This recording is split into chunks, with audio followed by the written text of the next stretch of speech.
magandang gabi sa lahat. Para sa mataimtim na pagdiriwang ng ating banal na misa, ay hinihikayat ang lahat na makinig at makiisa sa pagmimisa at i-off o ilagay sa silent mode ang mga telepono. Isama natin sa ating mga panalangin ang mga sumusunod na intensyon. Para sa pasasalamat nina, Viray and Campbell family, Arben Rivera and family, Fabi Jane Antonio and family, Al Mortiga and family, Ortiz and Pulvida family, Ruben Noronia and family, Flora Jean Raspado and family, Jamela Oida, Chita Casil, Christine Tinyagne Bacolod, Zenaida Ramos, Rizalina Rufino Jr., Teofilo Garciano Jr. and family, Monica Lynn Faith Isla, Baldomero and Carlos family, Mr. and Mrs. Alvarez, Max Cura, Pompom.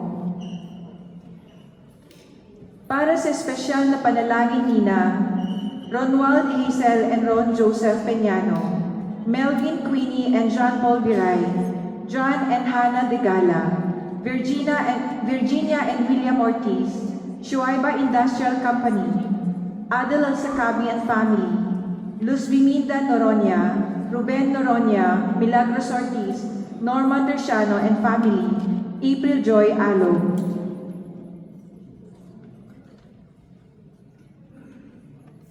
Para sa quick recovery ni Pablito Mendoza.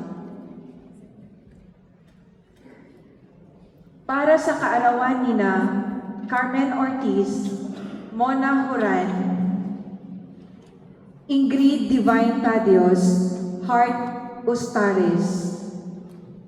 Special intentions, healings and recovery of Geraldine Libo, healing and recovery of Rose Baldomero, Carlito Lee,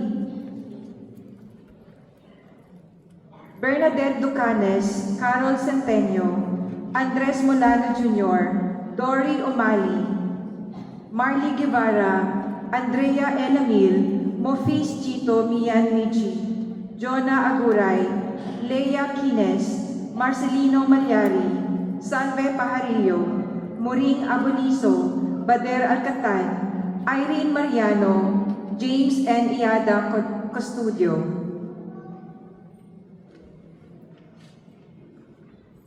Para sa mga kaluluwa nina Leonora Lil, Siriano Lil, Carmelina Lil, Adelita Rodelias, Lito Mercado, Rodolfo B. Magtira, Jeronimo and Flordelisa Ibadli, Siriaco and Celestina Magtira, Elena and Benedicto Ibadli, Felicidad Magtira, Aurora Gonzalez, Lea Moranya and Vincent Pimentel, Chita Casil, Juliana Olayaw, Geoffrey Flores Sr., Roberto Balon, Renato Flores, Claudio Caloso and Norma Caloso, Margarito Cardonia, Rosario J. Abelosa, Rowena Amante, Alfredo Fabilla, Jimmy Bayogo and Susan Bayogo, Lope Nilo, Maridel Nilo, Agosto Buaquinia, Maria Buaquinia,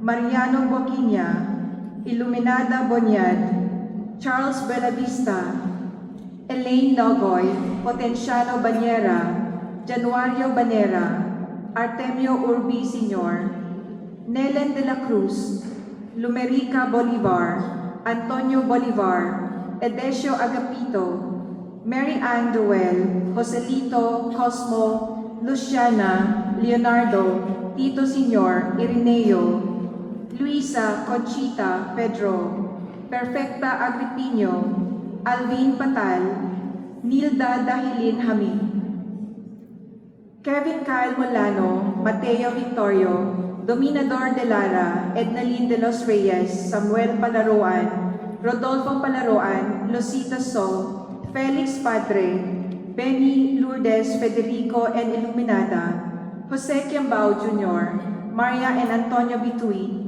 Maria Trixie Ann Viray, Ricardo E. Magpantay, Bonifacio Magpantay Jr., Imelda Castro, Leticia Orpiana, Alexandria Ortiz, Antonio Ortiz, Inocencia Lopez, Marlon Valerio, Emmanuel Tumaneng, Ruben Noroña Sr., Rudolfo Noroña, Edith M. Maximo, Condrada N. Juanito, Sally Mallorca, Job Zapatoje, Bernardo, Ines Domingo, Lucia Escares Alab, Fedelino Alog Jr., Marvel de los Reyes, Jo Marie Alog, Annelie Alog, Glenn Alog, Federico Tuden, Wilfredo Bunso.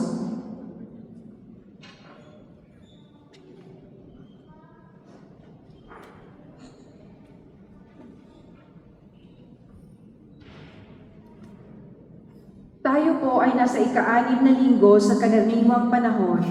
Magsitayo po ang lahat sa pagsisimula ng banal na misa.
Sa ngalan ng Ama, at ng Anak, at ng Espiritu Santo.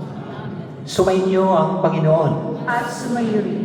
Mga kapatid, sinasabi ni Jesus ngayon sa Ebanghelyo na ang paglabas na pagsunod natin sa batas ng Diyos ay hindi sapat upang tayo'y maging tunay na mga alagad niya. Kailangang magmula sa ating mga puso ang pagsunod sa mga kautosang ito. Sa pagdiriwang natin sa Eukaristiyang ito, lumago nawa tayo sa pag-ibig. Pag-ibig na malaya, maging responsable at bukas palad. Upang tayo maging marapat na gumanap sa banal na pagdiriwang, aminin po natin ang ating mga nagawang pagkakasala. Tayong lahat, inaamin ko sa makapangyarihang Diyos at sa inyong mga kapatid, na lubha akong nagkasala sa isip, sa salita at sa gawa, at sa aking pagkukulang. Kaya isinasamo ko sa mahal na Birheng Maria, sa lahat ng mga anghel at mga banal, at sa inyo mga kapatid, na ako'y ipanalangin sa Panginoong ating Diyos. Kawaan tayo ng makapangyarihang Diyos, patawarin tayo sa ating mga kasalanan, at patubayan tayo tungo sa buhay na walang hanggan. Amen.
Manalangin tayo.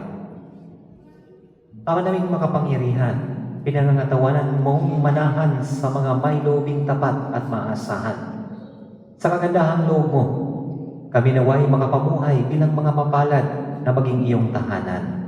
Sa pamamagitan ng Jesucristo, kasama ng Espiritu Santo, magpasawalang hanggan. Amen. Magsiupo ang lahat.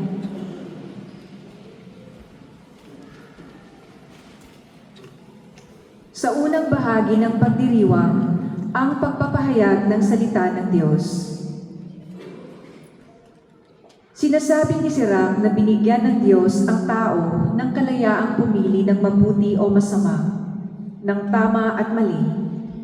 Ang tumatalima sa Kanya ay Kanyang pinagpapala. Pakinggan natin ang unang pagbasa. Pagbasa mula sa aklat ni Sirach. Kung gusto mo, masusunod mo ang utos ng Panginoon. Ikaw ang magpapasya kung magiging tapat ka sa Kanya o hindi. Naglagay siya sa harapan mo ng tubig at ng apoy. Kunin mo ang iyong maibigan.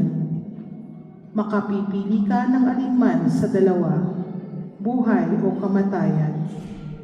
Ang iyong mapili ang siya mong tutunguhan. Dakila ang karunungan at kapangyarihan ng Panginoon. Nakikita niya ang lahat ng bagay. Nalalaman niya ang lahat ng ginagawa ng bawat tao. At kinakalinga niya ang may takot sa Kanya.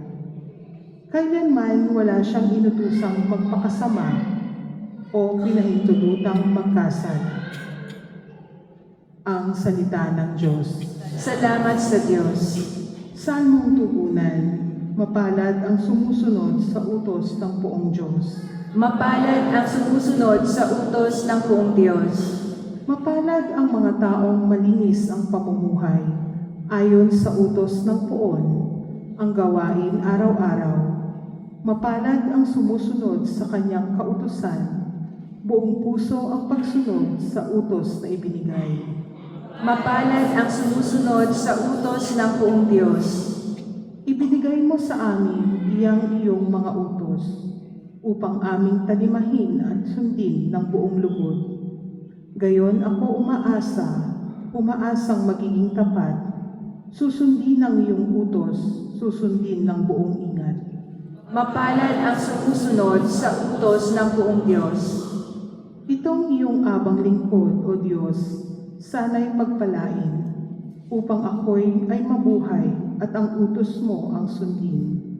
Buksan mo ang pangingin ko pagkat nananabig masdan, yaong buting idudulot sa akin ng iyong aral. Mapalad ang sumusunod sa utos ng buong Diyos. Ituro mo, Panginoon, layunin ng kautusan, at iyo ang susundin ko habang ako'y nabubuhay.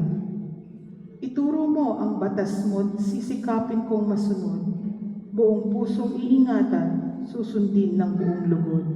Mapalad ang sumusunod sa utos ng buong Diyos. Ipinahihiwati ni San Pablo sa mga taga-Korinto ang mga dakilang bagay na inilalaan ng Diyos sa mga umiibig sa Kanya. Pakinggan natin ang pangalawang pagbasa. Pagbasa mula sa sulat ni Apostol San Pablo sa mga taga-Korinto. Mga kapatid, sa mga may sapat na gulang sa pamumuhay espiritual, karunungan ang ipinangangaral namin. Subalit, hindi karunungan ng sanlibutan ito o ng mga tagapamahala sa ngayon na nakatakdang malipol. Ang tinutukoy ko ay ang panukala ng Diyos na nalihim sa tao. Itinalaga niya ito para sa ating ikadarakila bago likhain ang sanlibutan. Isa man sa mga tagapamahala, sa kapanahunang ito'y walang nakakaunawa sa panukalang iyon.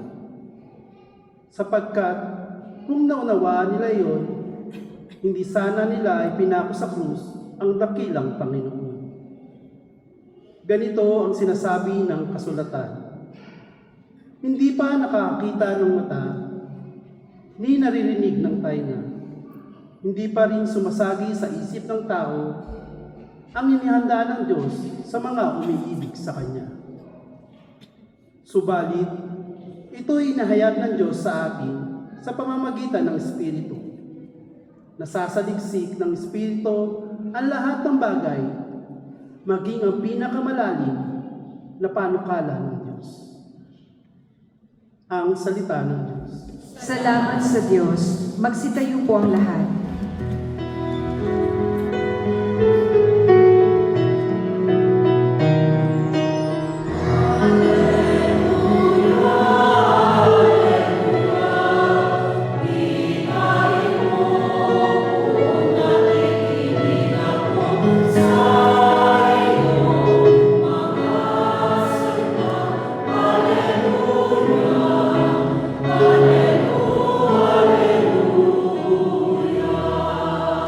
Sabay-sabay ang lahat. Papuri sa Diyos Ama, pagkat ipinahayag niya, hari siya ng mga aba.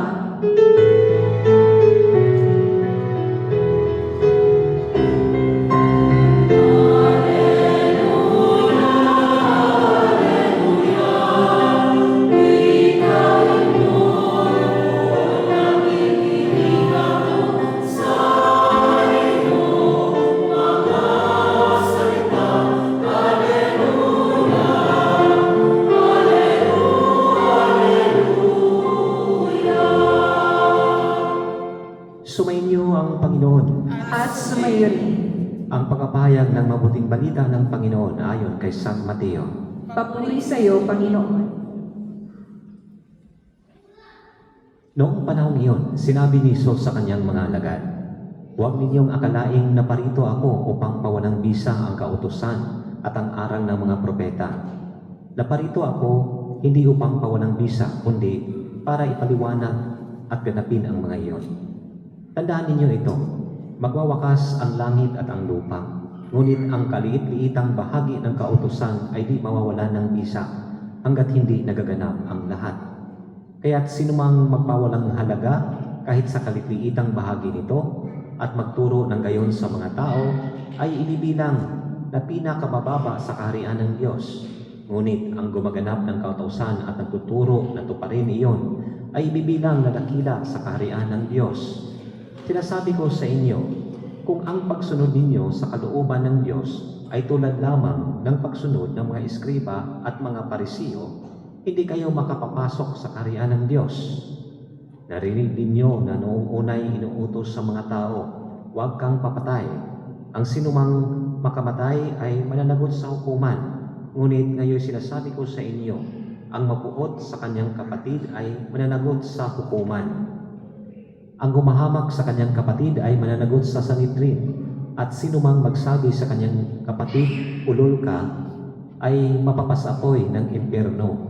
Kaya't kung naghahandog ka sa Diyos at maalala mo na may sama ka ng loob sa iyo, sama ng loob sa iyo ang kapatid mo, iwan mo muna ang iyong handog sa harap ng dambana at makipagkasundo ka sa Kanya. Saka ka magbalik at maghandog sa Diyos. Kung may magsakda laban sa iyo sa hukuman, makipag-ayos ka sa Kanya habang may panahon, bago Kanya iharap sa hukom. At kung hindi ibibigay Kanya sa hukom, na magbibigay naman sa iyo sa tanod, at ikaw ay mabibilanggo, sinasabi ko sa iyo, hindi ka makakalabas doon hanggat hindi mo nababayaran ang kauli-ulihang kusing. Narinig ninyo na noong unay iniutos sa mga tao, huwag kang makikiapid. Ngunit ngayon sinasabi ko sa inyo, ang sinumang tumingin ng may mahalay na pagnanasa sa isang babae, sa isip niya ay nakiapid sa babaeng iyon. Kung ang mata mo ang siyang nagiging sanhi ng iyong pagkakasala, dugutin mo at itapon. Sapagkat mabuti pang mawalan ka ng isang bahagi ng katawan kaysa buo ang iyong katawang itapon sa impyerno. Kung ang iyong kamay ang siyang nagiging sanhi ng iyong pagkakasala, putulin mo at itapon. Mabuti pang mawalan ka ng isang bahagi ng katawan kaysa buo ang iyong katawang itapon sa impyerno. Sinasabi rin naman, kapag pinahiwalay ng lalaki ang kanyang asawa, ito'y dapat niyang bigyan ng kasulatan ng paghihiwalay. Ngunit ngayon sinasabi ko sa inyo, kapag pinahiwalay ng lalaki ang kanyang asawa nang hindi naman ito nangangalunya, at ito'y nag-aasawang muli ng lalaking iyo'y nagkasala. Itinulak niya ang kanyang asawa sa pangangalo niya. Ang sinumang mag-asawa sa babaeng hinihiwalayan ay nangangalo niya. Narinig pa ninyo na noong unay iniutos sa mga tao, huwag kang sisira sa iyong pinanumpaang pangako. Bagkus ay tupdin mo ang iyong sinumpaan sa Panginoon. Ngunit ngayon, sinasabi ko sa inyo, huwag na kayong sumumpa kung nangangako kayo. Huwag ninyong sabihin, saksi ko ang langit sapagkat ito'y trono ng Diyos. O kaya'y saksi ko ang lupa sapagkat ito'y tuntungan ng kanyang mga paa. Huwag din ninyong sabihin, saksi ko ang Jerusalem sapagkat ito'y lungsod ng dakilang hari. Ni huwag mong sabihin, mamatay man ako sapagkat ni isang buhok sa iyong ulo'y hindi mo mapuputi o mapapaitim. Sabihin mo na lang na oo kung oo at hindi kung hindi, sapagkat buhat na sama-sama ang anumang sumpang idaragdag dito. Mga kapatid, ang mabuting balita ng Panginoon. Pinupuri ka namin, Panginoong Heso Kristo. Magsiupo po ang lahat. Magandang gabi po sa ating lahat. Ang ating Ebanghelyo ay tungkol sa kautusan ng Diyos o batas ng Diyos na kung saan nanggagaling sa 10 utos. Ang mga Parisiyo at mga Eskriba, yun ang ayaw ni Jesus sa panahon na yon, na kung saan sundan ng mga tao, sundan ng mga disipulo. Ang mga disipulo nakakarinig sa mga pangangaral ng mga Parisiyo at mga Eskriba. Sino po yung mga Eskriba? They are the teacher of the law. Sino po yung mga Parisiyo? Nandoon sa mga simbahan, lagi sa loob ng simbahan, na nagpapakita ng kagandahan sa harapan ng mga tao, pero taliwas naman ang kanilang mga ginagawa. Kung sa baga, hindi na po bago sa atin ngayon ang batas. Ang batas noon ay binabali na, ini-interpret na kung sino ang nasa posisyon. Naging pabor na ang batas doon sa mga tao na kung saan sila ang may alam sa batas. Nagiging hindi maganda po ito doon sa mga tao dahil ang mga tao ang naiipit at sila ang nahihirapan. Kaya ang batas ay isang kapangyarihan. Sinong makapangyarihan? Ang Parisiyo, Eskriba o ang Diyos? Sinong makapangyarihan? Ang Diyos o ang Parisiyo o ang Eskriba? Kung ang Diyos ang makapangyarihan, bakit 10 lang ang utos? Ang Eskriba, 613. Sinong makapangyarihan sa inyo? Ang iyong mga magulang o ang Diyos? Sinong makapangyarihan? Ang Diyos o ang magulang? Magulang. Bakit ang daming utos sa inyo? 10 lang ang utos ng Diyos. Kaya mga kapatid, complicated. Magiging complicated ang isang status ng isang tao kapag hindi mo sinusunod ang minamahal mo. Kung inutusan ka ng iyong asawa na umuwi ka ng maaga at hindi ka mo sumusunod, sinong makapangyarihan? Ikaw o yung asawa? Magiging complicated ang iyong buhay kapag hindi mo sinusunod. Bakit? Aawayin ka. No? Bakit? Baka hindi kayo paghanda ng pagkain pag-uwi mo. Baka mamaya, saraduhan ka. Bakit hindi ka umuwi? Utos, batas. No? Kahit na sinasabi natin na kung saan ang batas ay in a higher form, degree, nasa posisyon na kung saan pinag-aralan, pinag-i-examan, no? O sa bahay, may mga batas. May batas tayong sinusunod. At ang mahirap dito mga kapatid, ay yung sarili nating interpretasyon. Dahil meron po tayo sariling pag-iisip. At meron po tayong sariling batas sa ating sinasabi. Ako ang batas dito. Ako ang hari dito. Ako ang masusunod dito. Sino yung batas? Ako. Hindi talaga yung batas, kundi ako. Ako. No? Yung self-centered ka sa sarili mo. Kaya, nagiging makapangyarihan ang isang tao. Sinasabi ng mga Parisiyo at mga Eskriba ay si Jesus, lagi nilang inaakusahan na hindi sumusunod sa batas dahil kakaiba ang kanyang pagtupad sa batas. Dahil sa mga Parisiyo at mga Eskriba ay literal na pagsunod sa batas. Ang Parisiyo at ang Eskriba, ginagawa nila ito expression sa pagmamahal ng Diyos. Focus lang sila sa Diyos. At ang pagsunod nila sa batas ay pinapasunod lang nila sa mga tao at ang mga tao ay sumusunod. Literal na, sundin ninyo ito dahil ito ang batas. Ang mga tao naman ang naiipit. Pero sa kanila, oo, sinusunod namin to dahil mahal namin ang Diyos. Pero ang mga tao na kung saan hindi nagiging angkop at hindi nagiging maganda sa kanila, sila yung nahihirapan. Nagiging komplikado sa bawat kabilang panig. Kaya ito yung gustong ipaintindi ni Jesus. Dahil sa Pariseo, sa mga eskriba, si Jesus ay taliwas sa utos ng batas. Sabbath day, nagpagaling siya. Nagpaalis ng demonyo. Ano bang turo ng Sabbath day? Walang galaw. Kahit kumakain. Yung iba, nagpasubo pa. Bakit? Madudumihan ang kamay. Ganon sila kaliteral, ganon sila kalegalistic. Ang batas kapag naging legalistic ay talagang hindi ka makakagalaw yung tao implementuhan nito. Bakit? Susunod ka coherently doon sa sinasabi in literal meaning doon sa batas. Aber, sa pamilya, ang anak, papasundin mo ng galit, uutos ka, tapos galit ka. Nagiging batas yun. Nagiging batas na yun, ikaw yung nagpapasunod. Tapos, ang anak mo ay ayaw. So, ibig sabihin, dahil sa takot, susunod na lang sila. Walang pagmamahal doon sa utos mo. Bakit? Sige, huwag kang sumunod, wala kang baon. Susunod na lang yon kasi sa baon. No? Hindi maganda ang pagpapasunod doon. Ganon din ang mga Pariseo at mga eskriba. Kaya si Jesus, dilagyan niya yung substance ng batas. What is the spirit of the law? Kaya, lagi siyang inaakusahan at lagi siyang kaaway ng mga ito sa loob ng templo, ang mga Pariseo at mga eskriba. Kaya sinasabi, He is abolishing the law. Pero sabi ni Jesus, no, I am here para ipaliwanag ko kung anong batas. I'm not abolishing the law, but fulfill it. I am fulfilling the law. Dahil bagong tipan sa lumang tipan. Ang lumang tipan ay iba ang sinasabi. Pero, kay Jesus, hindi po iba ang sinasabi. Kung hindi, kinukumpleto lamang. Sa anong pamaraan? Masama ang pangalo niya. Ang pangalo niya, nakafocus lamang sa legalistic. Kapag gumagawa ka nito, mayroon kang kahantungan. Since carry its own consequence, sabi ni San Agustin. Si Jesus, there will be a prevention. Huwag mong gawin to para hindi ka hahantong nito. Kung sa baga, hindi ini-explain ng totoo kung bakit nagkaganito. Ang pagkaintinding tao ay takot. Kaya ang Diyos is punishing God. Kapag nakagawa ka ng mali, mayroong kaukulang consequences na kung saan parusa sa iyo. Ano kay Jesus? Hindi. Ipinapaliwanag pa niya. Kapag tumitingin ka, nangangalunya ka. Ibig sabihin, yung pumapasok sa labas, sa isip mo, nag-react doon sa loob mo. If there will be actions inside, there will be a reaction. The actions outside, there will be a reactions inside. Now, you have the freedom. Ikaw yung batas. Ikaw yung mag-decide. Ikaw yung mag-implement. Anong gagawin mo? I-entertain mo tong temptations na ito?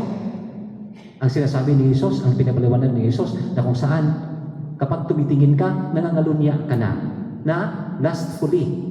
Lustfully, kung tingin lang, tumingin lang, humahanga ka lang, ang ganda mo, without any malice, na-appreciate mo lang, walang kasalanan yan. Pero kung ikaw mismo nakakaalam ka sa sarili mo, kakatingin mo ng cellphone, kakabrowse mo ng cellphone, tapos nangungumpisal ka, tapos ulit na naman, kakabrowse mo ng cellphone, ang daming mga sexy doon, pati pare, nakatingin na rin. Nangangalunya, sabi ni Jesus. Pero nasa sa isipan. Kaya nga, doon pa lang sa isipan, isipin mo na ito ay hindi tama. Oo, hindi ko susundin to. Bakit? Dahil hindi tama. Oo, naintindihan ko to. Kaya hindi ko ito gagawin. Kaya nga sinasabi doon, walang gitna. Oo, hindi ko, hindi. Pero kung ipagdugtog mo ito, oo, naintindihan ko yung batas na ito, kaya hindi ko gagawin.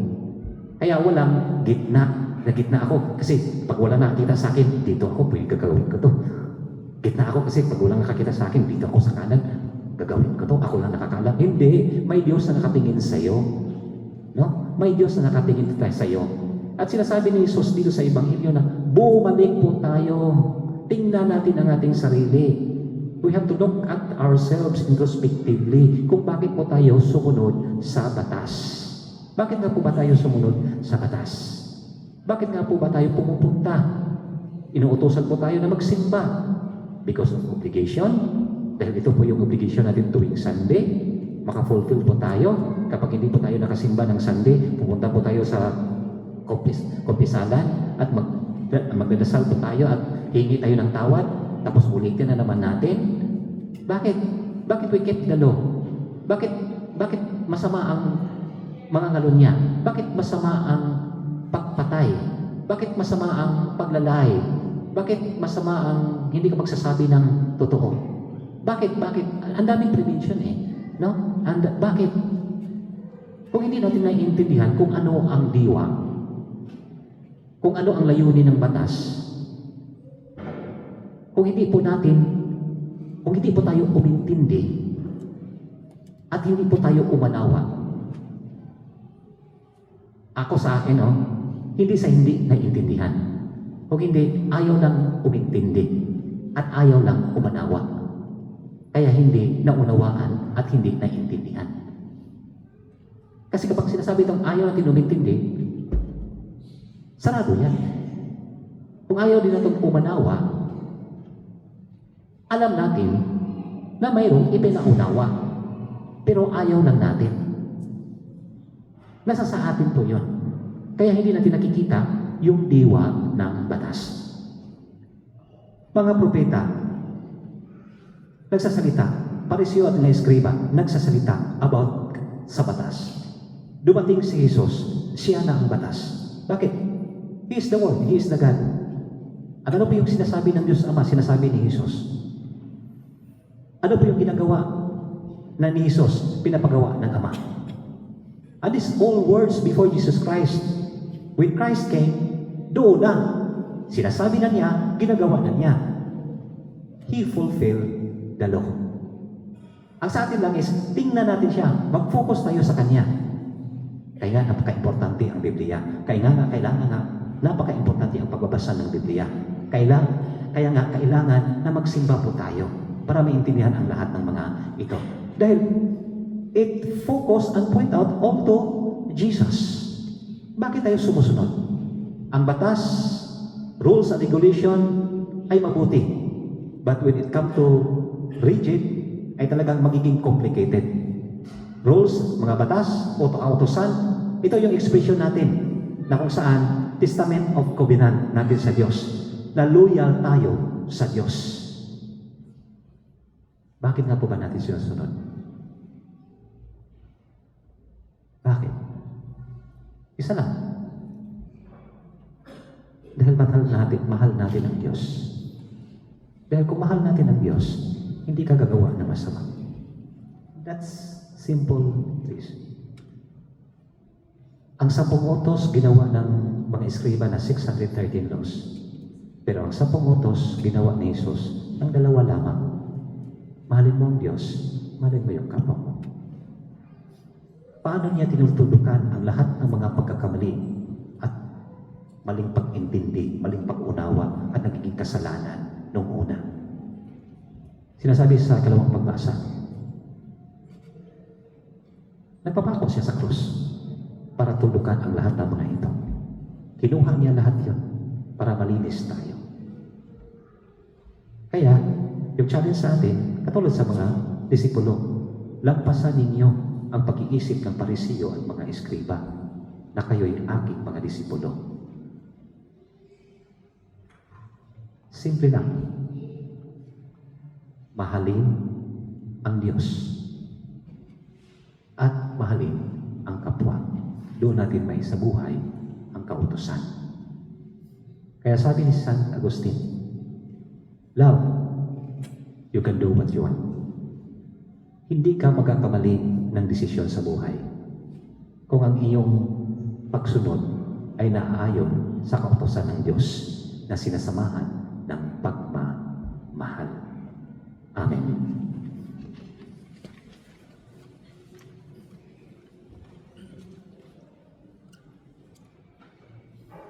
Magsitayo ang lahat. Ipahayag natin ang ating pananampalataya. Sumasampalataya ako sa Diyos sa mga makapangyarihan sa lahat, na may gawa ng langit at lupa. Sumasampalataya ako kay Jesucristo, isang anak ng Diyos, Panginoon nating lahat, nakatawang tao siya, lalang ng Espiritu Santo, ipinanganak ni Santa Maria Virgen, pinagpakasakit ni Poncio Pilato, ibinako sa krus na matay ilibing, nanaog sa kinaroonan ng mga yumao, nang may katlong araw na buhay na mabuli, umakyat sa langit, naluluklok sa kanan ng Diyos amang makapangyarihan sa lahat. Doon magmumulang paririto at hukom sa nabubuhay at nangamatay na tao.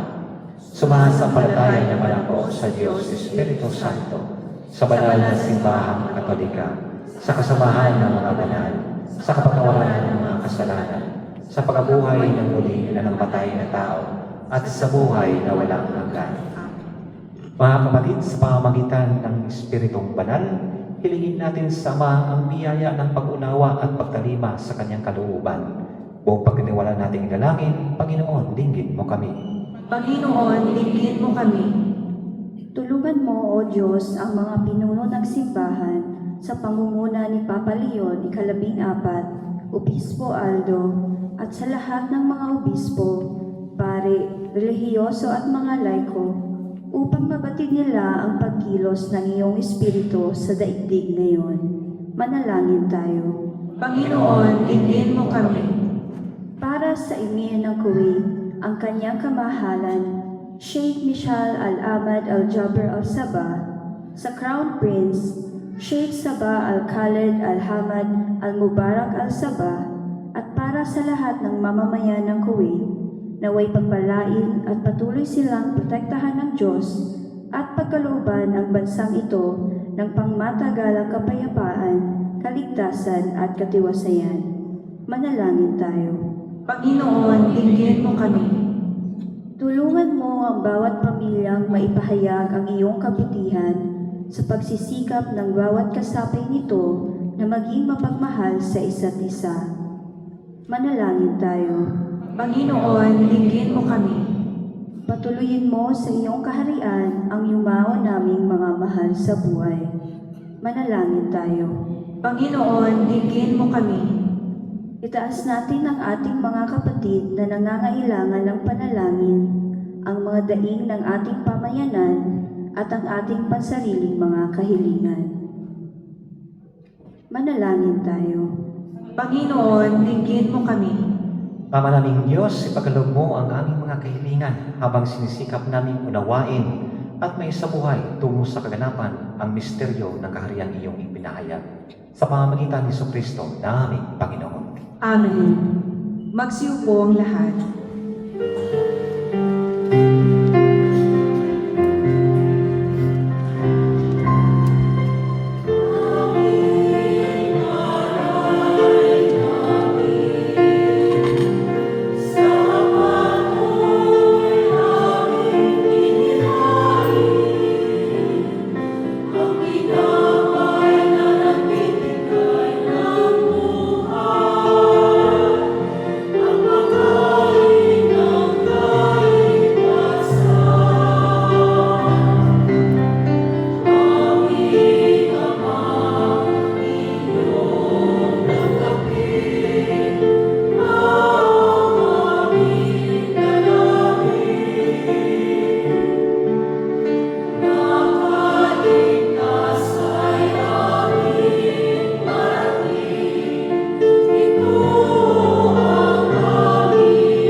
Manalangin kayo mga kapatid upang ang paghahain natin ay kalugdan ng Diyos sa mga makapangyarihan. Tanggapin nawa ng Panginoon itong paghahain sa iyong mga kamay, sa kapurihan niya at karangalan sa ating kapanginabangan at sa buong sambayanan niyang banal. Ama naming lumikha, kami naway dalisayin at panibaguhin ng aming kaganaping paghahain. Kami naway itaguyod ng gawain namin ito sa pagganais naming sundin ang loob mo. Sa pamamagitan ni Jesucristo, kasama ng Espiritu Santo, magpasawalang hanggan. Amen. Sumainyo ang Panginoon. At sumayo rin. Ila sa Diyos ang inyong puso at diwa. Itinaas na namin sa Panginoon. Pasalamatan natin ang Panginoong ating Diyos. Marapat na siya ay pasalamatan. Ama naming makapangyarihan, tunay ngang marapat na ikaw ay aming pasalamatan sa pamamagitan ni Jesucristo na aming Panginoon. Lubhang nabagbag ang kanyang loob sa pagkakamali ng tao sa sansinukob, kaya't minabuti niyang siya ay panganak ng birhing bukod mong pinagpala sa babaeng lahat. Sa labi ng ibig kamatayan, kami ay inagaw ng namatay niyong anak. Sa pagkabuhay niya, kami kanyang binuhay, upang kaugnayan namin sa iyo'y huwag magwakas. Kaya kaisa ng mga anghel nagsisiawit ng papuri sa iyo na walang upay sa kalangitan, kami ay nagbubunyi sa iyong kadakilaan.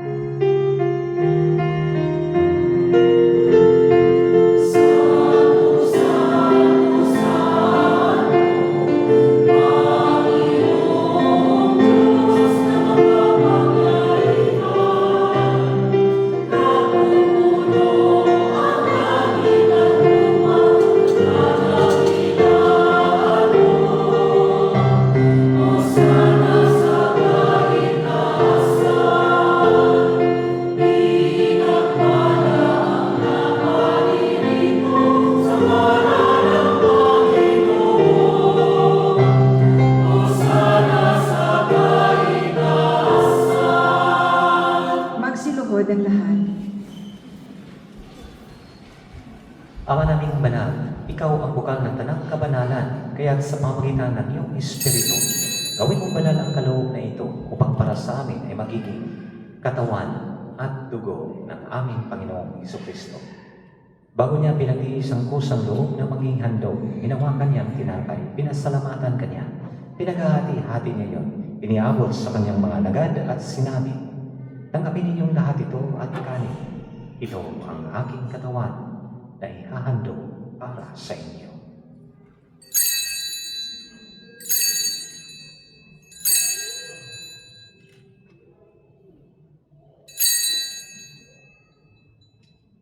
Gayon din naman nang matapos ang hapunan, hinawakan niya ang kalis, muli kanyang pinasalamatan. Inabot niya ang kalis sa kanyang mga alagad at sinabi, "Tanggapin ninyong lahat ito at inumin. Ito ang kalis ng aking dugo ng bago at walang hanggang tipan. Ang aking dugo na ibubuhos para sa inyo at para sa lahat sa ikapagpapatawad ng mga kasalanan. Gawin ninyo ito sa pag-alala sa akin."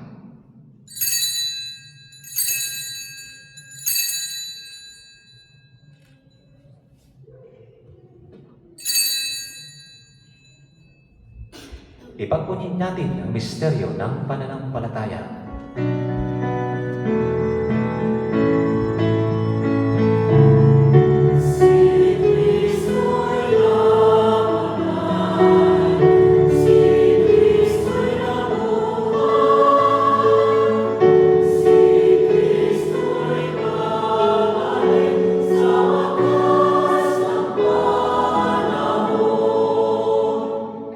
Ama, ginagawa namin ngayon ang pag-alala sa pagkamatay at muling pagkabuhay ng iyong anak. Kaya tinaalay namin sa iyo, tinapay na nagbibigay buhay at ang kalis kakaloob ng kaligtasan. Kami nagpapasalamat dahil kami iyong minarapat na tumayo sa harap mo para maglingkod sa iyo. Isinasamo namin kaming magsasalo-salo sa katawan at dugo ni Kristo ay mabuklod sa pagkakaisa sa pamamagitan ng Espiritu Santo. Ama, lingapin mo ang iyong simbahang naganap sa buong daigdig. Puspusin mo kami sa pag-ibig, kaysa ni Leo na aming Papa at ni Aldo na aming Obispo at ng Tanang Kaparihan. Alalahanin mo rin ang mga kapatid naming nahimlay, may pag-asang sila'y muling mabubuhay, gayon din ang lahat ng mga pumanaw. Kawaan mo sila at patuloyin sa iyong kaliwanagan. Kawaan mo at pagitapatin kaming lahat na makasalo sa iyong buhay na walang wakas. Kaysa ng mahal na Birheng Maria na ina ng Diyos, si San Jose ng kanyang kalisinisang esposo, kaysa ng mga apostol at ng lahat ng mga banal na nabuhay dito sa daigdig na kalugod-lugod sa iyo. Ay pagdiwang nawa namin ang pagpupuri sa ikararangal mo sa pamamagitan ng iyong anak na aming Panginoong Hesukristo. Sa pamamagitan ni Kristo, kasama niya at sa Kanya, ang lahat ng parangal at papuri ay sa iyo, Diyos na magmakapangyarihan, kasama ng Espiritu Santo, magpasawalang hanggan.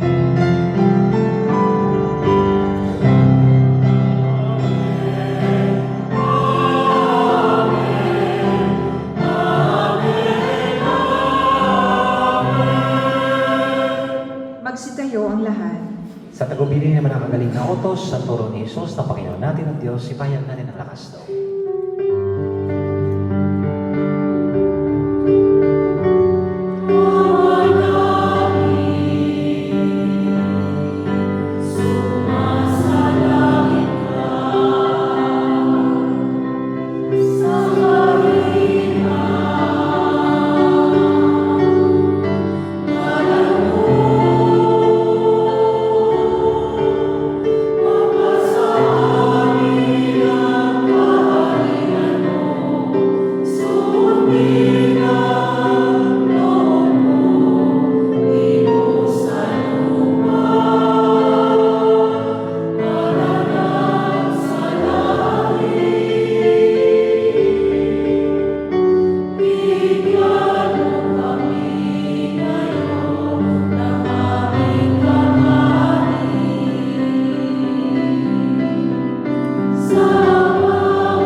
Kami aliat sa lahat ng masama, pagkalooban ng kapayapaan araw-araw, iligtas sa kasalanan at ilayo sa lahat ng kapahamakan. Samantalang aming pinanabikan ang dakilang araw ng pagpapahayag ng nagapagligtas naming si Kristo. Sapagkat sa iyo ang kaharian at ang kapangyarihan at ang kapurihan magpakailanman. Amen. Panginoong Kristo, sinabi mo sa iyong mga apostol, kapayapaan ang iniiwan ko sa inyo, ang aking kapayapaan ang ibinibigay ko sa inyo. Tunghayan mo ang aming pananampalataya at huwag ang aming pagkakasala. Pagkalooban mo kami ng kapayapaan ng pagkakaisa ayon sa iyong kalooban, kasama ng Espiritu Santo, magpasawalang hanggan. Amen. Ang kapayapaan ng Panginoon ay laging sumainyo. At sumairi. Mga kapatid, magbigayan mo tayo ng kapayapaan sa isa't isa. Sumainyo ang kapayapaan.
Magsiluhod ang lahat. Mga kapatid, ito ang kordero ng Diyos, ang Diyos na nag-aalis ng mga kasalanan ng sanlibutan. Mapalad tayong inayahan sa kanyang piging. Panginoon, hindi ako karapat-dapat na magpatuloy sa iyo, ngunit sa isang salita mo lamang ay gagaling na ako.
Magsitayo ang lahat.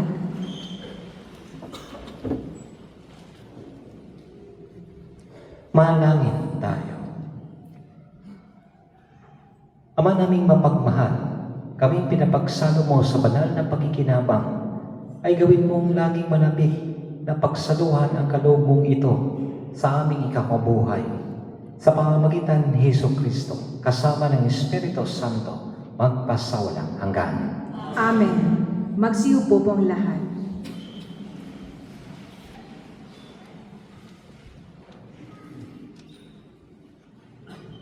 Paris announcements. 16 February is Ash Monday of the Oriental Rites. The English Masses on this day will be at 6:15 a.m., 7 a.m., and 6:30 p.m. in the Holy Family Hall. For language masses, please refer to the posters in the courtyard and church websites. 18 February is Ash Wednesday of the Latin Rites. The masses on this day are as follows. English masses in the morning are at 5:30, 6:30, and 7:30 a.m. in the Co-Cathedral. English masses in the evening are at 4:30 p.m., 5:45 p.m., and 7 p.m. in the Co-Cathedral.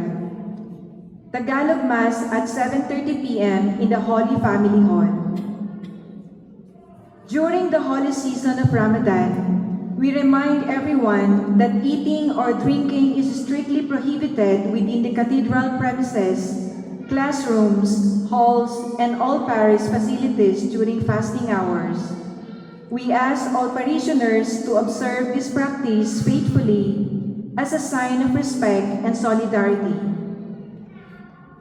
On Sunday, 22nd February at 5:45 p.m., we will celebrate the special Mass marking the 800th anniversary of Saint Francis of Assisi. The Eucharist will be joyfully presided over by the Apostolic Nuncio and Bishop Aldo. We warmly invite everyone to join us in prayer and thanksgiving to honor the life and legacy of Saint Francis.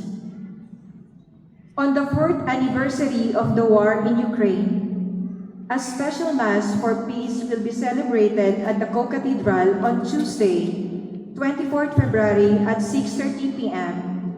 The Mass will be presided over by the Apostolic Nuncio, together with Bishop Aldo. This solemn occasion invites us to unite in prayer, imploring Our Lady, Queen of Peace, to intercede for an end of the war in Ukraine, and for peace in all places afflicted by armed conflict throughout the world. Repent, repair, restore.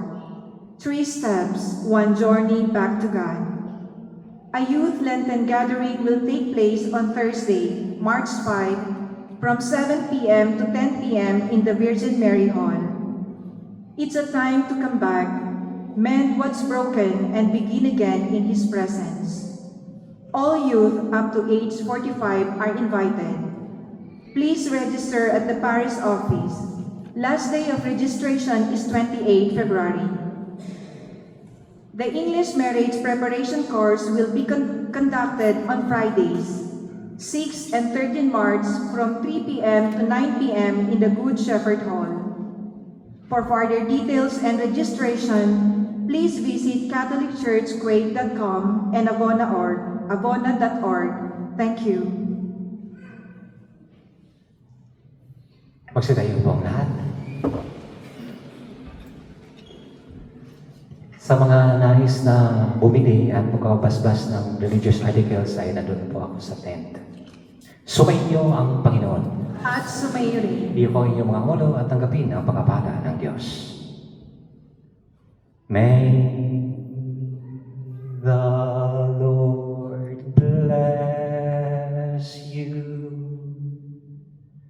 May the Lord keep you. May He show His face to you and have mercy.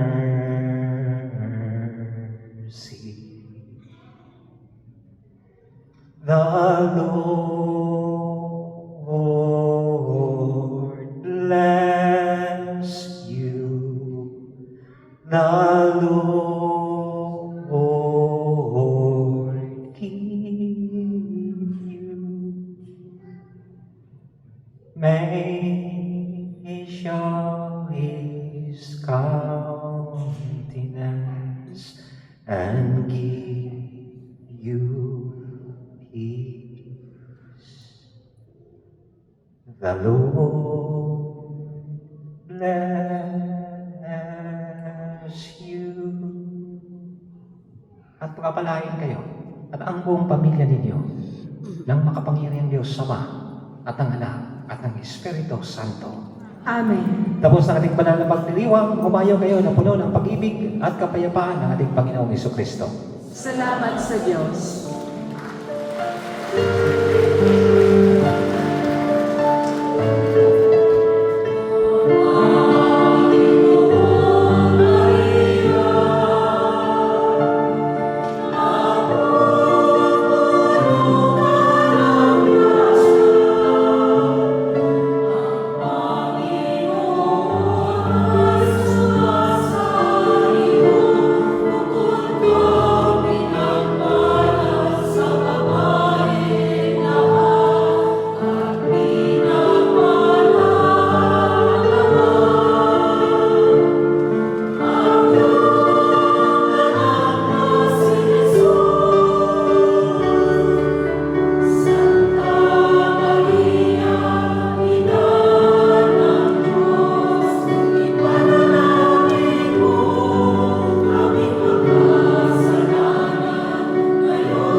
Easy, diyan ka lang.